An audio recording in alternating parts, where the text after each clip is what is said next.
వచనంలో త్రాగుట రుచిగానుండగను దాని వైపు చూడద్దు, పిమ్మట అది సర్పమై కరచును, కట్లపాము వలె కాటువేయును, విపరీతమైనవి నీ కన్నులకు కనబడును అంటూ త్రాగుబోతుదనం గురించి, లేకపోతే ప్రొద్దుగూకులు మద్యమును సేవించే వారి గురించి చెబుతూ ఈ మాటలు రాశారు.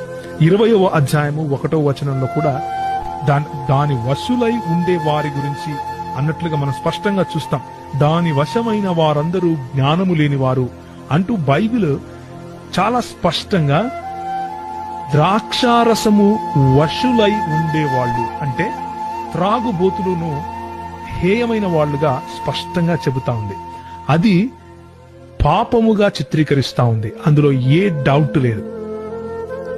కూర్చున్నటువంటి క్రైస్తవులందరికీ చెబుతున్నాను, మద్యపానీయము మత్తులై ఉండటము అంటే త్రాగుబోతులై ఉండటము, దేవుని రాజ్యమును త్రాగుబోతులైన వారు స్వతంత్రించుకోరు అని చెబుతా ఉంది.